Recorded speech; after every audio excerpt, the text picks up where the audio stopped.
First and foremost, I'd like to give all praise to Yahweh Ba'Shem Yahushai, Ba'Shem Rakal Kadash. Double honors to the elders and apostles, a great millstone who are teaching this truth and sincerity. And shout out to Akim that's coming out here and teaching this truth. No matter what, no matter how fucking offended these goddamn Edomites are, or any of these other motherfuckers that don't matter because they're the dung of the earth, even though we've been made to be the dung of the earth. Now it's starting to come as we're trading places with these pieces of shit, and they're starting to find out they're the dung of the earth. They're the 99%, and we're eventually, all that's going to change to where we're no longer 99%ers. Thus, the greedy 1%, which is Amalek, meaning that Amalek's about to lose his power structure. So they just did another false flag last night, another bullshit, so-called Jewish fucking festival, and it all blew up last night in London, which we know that's a Mossad operation to make you think that the terrorists are coming from Iran because they want their war with Iran. You know, it's now shifting from not just fucking with Syria, but now they're fucking with Iran because Donald Trump's about to pull out of the nuclear deal, which, you know, it's kind of like this. If you've ever dealt with PayFuck or eFuck, aka eBay and PayPal, well then you fucking already know that, man, you don't even fucking get paid because your assets get frozen, you know? But you've already delivered this shit, and then some motherfucker can make a false claim, get the money back, and you lose everything. Happened to me tons of times. Well, that's what the Iran nuclear deal was. You know, they had made the money. Islamic Revolution, 1979. They had already made the money, but that piece of shit, Amalek, the worst of the Edomites, froze their assets, aka sanctioning. So all their assets were sold for every bit of goods. So they struggled for years, all the way to 2015 until the nuclear deal came. Which means that, okay, you know, if you remove the sanctions, because, you know, it was a fucked up deal anyways, they removed the sanctions if the inspectors could come and make sure that they're not building nuclear weapons, right? But now you got that piece of shit, Benjamin Netanyahu, saying that, oh, Iran lied, that they were making weapons facilities. And we already know where this is going, that Donald Trump is about to make the announcement that they're going to go in to remove Iran's nuclear facilities. And of course he's looking to back out of the deal, you know, because anything made with this devil, Esau, the so-called white man, is a fucked up deal. He always reneges on everything. He fucking, you can't trust him. He's the devil, you know? And so that's what's happening there.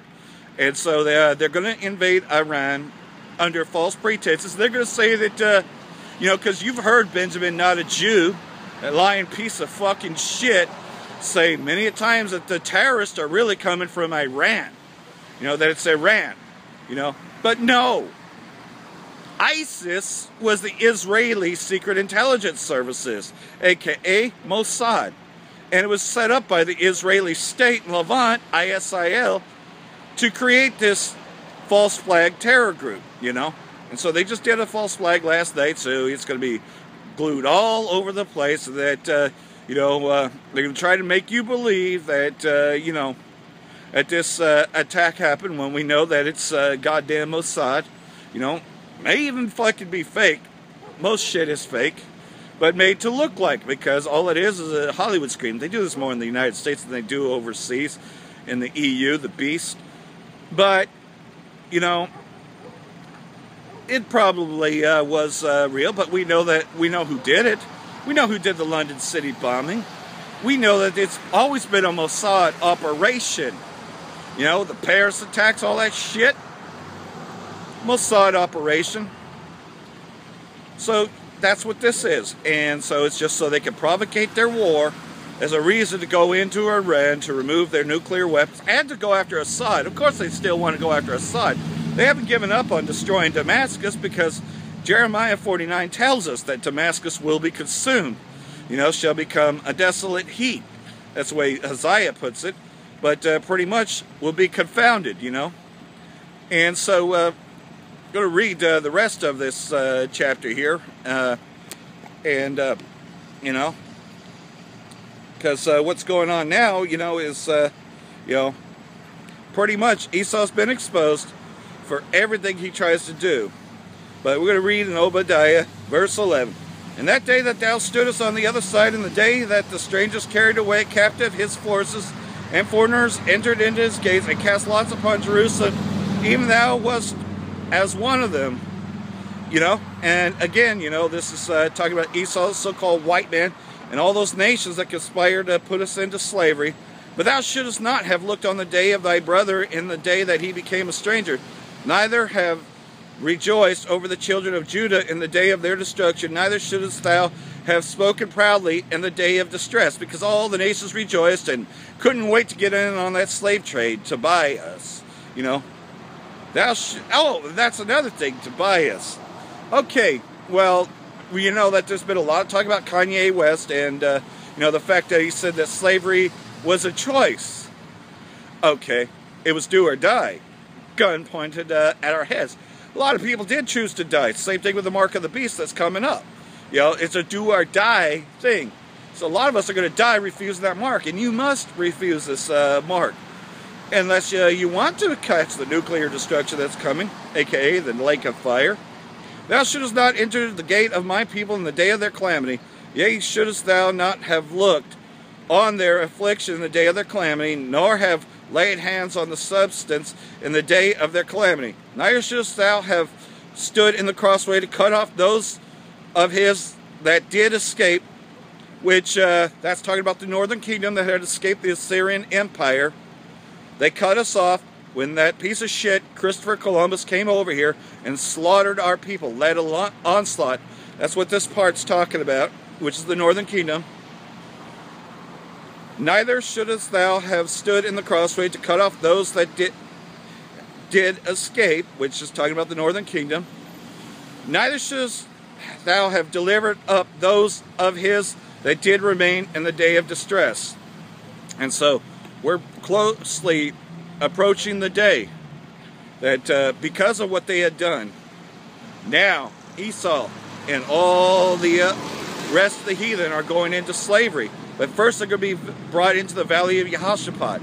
And we're seeing that, For the day of the Lord is near upon all the heathen, as thou hast done. It should be done unto thee. Thy reward shall return upon thy own head. And so again, the Most High is hardening Pharaoh's heart, which is Donald Trump, modern day Pharaoh, and of course Benjamin, not a Jew, to make war against Persia and all the rest, which that's going to be the final thing. For as ye have drunken upon my holy mountain, so have all the heathen drank continually, because they have all prospered because of our slavery. Every kingdom has been built up all around the world because of our slavery. So shall all the heathen drink continually? Yea, they shall drink, and they shall swallow down, and they shall be as though they had not been. Because pretty soon, all these nations are going to be beneath us, and they're going to be a myth. It's going to be a myth. It's like we're going to be looking. It's like, is this the man that had led us in captivity? Is this the man? Talking about so-called white men, And the house of Jacob shall be a fire, and the house of Joseph a flame. That's about the northern and southern kingdom. And the house of Esau stubble, and they shall kindle in them and devour them.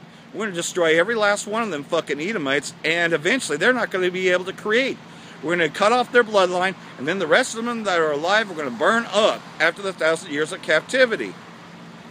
And there shall not be any remaining in the house of Esau, for the Lord hath spoken it.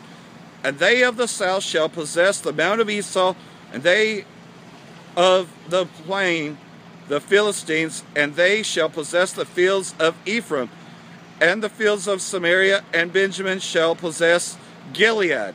So again, we're going to get our kingdom back, and all these nations are going to be beneath us, and Esau's going to be cut off forever. And the captivity of this host of children of Israel shall possess that of the Canaanites, even unto Zarephath, and the captivity of Jerusalem, which is Sepharad, shall possess the cities of the south, and Savers shall come up on Mount Zion to judge the mount of Esau, and the kingdom shall be the Lord's. And have you ever noticed, though, that show Walking Dead, that's what Negan's group was called, the Saviors? You know, because Esau wants to try to trade places with us, you know, and try to call themselves. That's why you got them Amalekites calling themselves Jews, because they know that their time is short, but they're going to still delude the world into making them think that they're the Jews, when they're the cursed ones. They're the Edomites, they're the Amalekites. They're the 1%.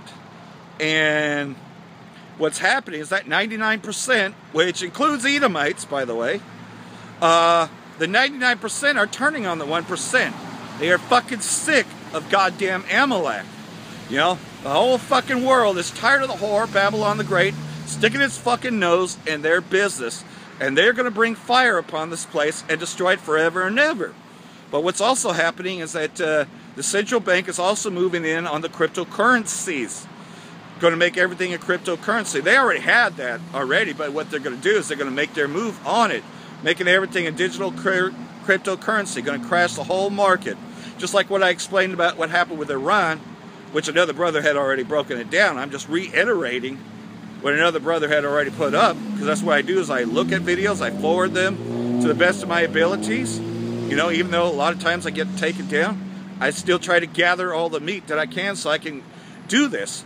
So what's going to happen is they're going to turn everything over to this cryptocurrency. They're going to, aka sanction, going to cut off all money, just like PayFuck. And you know about eBay and PayFuck.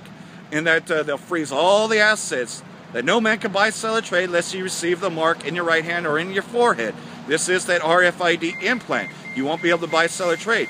That's going to come in the form of martial law. You know, all the houses and all that will no longer be. The government's going to take that over, and they're going to make everyone take the mark. And those that take the mark will be destroyed in the thermonuclear destruction known as the Lake of Fire for taking that mark, especially if you're an Israelite, because the rest of the world can't be saved anyways. You know, pretty much they're going to be destroyed and consumed by nuclear fire. For Yahweh, Ba'ashem Yahushai, Ba'ashem Rakal Kadash, has already spoken this. And we're just fulfilling script. We are those prophets of old coming out now, prophesying against Mount Seir. And so what's going to happen is you know that everything's going to implode by the 3rd week of May, as well as this Iran nuclear deal. And they're going to say that there is no deal, and that pretty much they're going to try to go into Iran to remove nuclear weapons. That's the pretext of attacking Iran, as well as going after Assad, because that's what the deep state, the 1%, Amalek wants. So I hope this has been edifying, and like everything else though, come back to the law, statutes, and commandments, and come out here and prophesy while you still can. There isn't much time left. Shalom.